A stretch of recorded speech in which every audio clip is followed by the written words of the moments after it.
10.3 দেখতে পাচ্ছি বিপরীতার্থক শব্দ প্রয়োগে বাক্য রচনা। বাংলা ভাষায় এমন কতগুলো শব্দ আছে যেগুলো পরস্পরের বিপরীত অর্থ প্রকাশ করে থাকে। পরস্পরের সম্পূর্ণ বিপরীত অর্থ প্রকাশক এসব শব্দগুলোকে বিপরীতার্থক শব্দ বলে। বাংলা ভাষার সৌন্দর্য সৃষ্টি বা ভাব প্রকাশের ব্যাপকতার জন্য এই জাতীয় শব্দ জানা অবশ্যই জরুরি। নিচে কয়েকটি বিপরীতার্থক শব্দের নমুনা বাক্য সহযোগে তুলে ধরা হলো।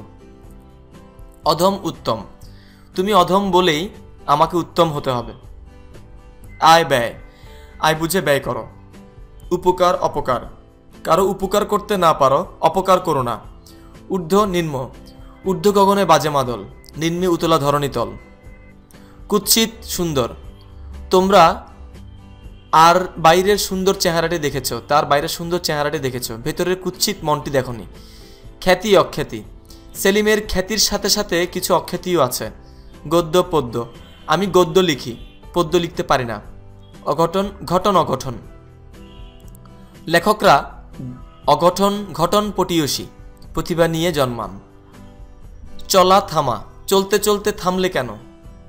জন্ম মৃত্যু, জন্ম যখন নিয়েছি মৃত্যু তো অবধারিত। টক মিষ্টি, বেনু টক খেতে পছন্দ করে, মিষ্টি মোটেই খায় না। ঠান্ডা গরম, গরমে গলা শুকিয়ে গেছে, একটু ঠান্ডা পানি খাওয়াবে। ডান বাম, রাস্তায় চলার সময় বাম দিক দিয়ে চলবে, ডান দিকে নয়, ডান দিক দিয়ে নয়।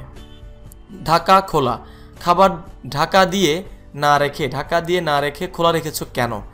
তরল কঠিন, তরল পানি জমে কঠিন বরফে পরিণত হয়। দিন রাত, রাতে মশা দিনে মাছি, এই নিয়ে কলকাতায় আছি। ধ্বংস সৃষ্টি, আমি সৃষ্টি, আমি ধ্বংস, আমি লোকালয়, আমি শ্মশান, আমি অবসান, নিশাবসান। নিরীহ দুর্দান্ত, তাকে দেখে যতটা নিরীহ ভাবছ ও ততটাই দুর্দান্ত। পটু অপটু, প্রকাশ কাজে যত অপটু, খাওয়ায় ততখানি পটু। প্রকাশ গোপন, সত্যি কখনো গোপন থাকে না, একদিন না একদিন প্রকাশ পাবেই। ফর্সা কালো, ফর্সা কালোয় কিছু আসে যায় না, আমি একজন সৎ এবং বিশ্বাসী বন্ধু চাই। বড় ছোট, বড় যদি হতে চাও ছোট হও তবে। ভেজা শুকনো, তোমার ভেজা মাথাটা শুকনো তোয়ালে দিয়ে মুছে নাও। যত তত, যত বড় মুখ নয় তত বড় কথা। শূন্য পূর্ণ, শূন্যেরে করিব পূর্ণ, এই ব্রত বহিব সদাই।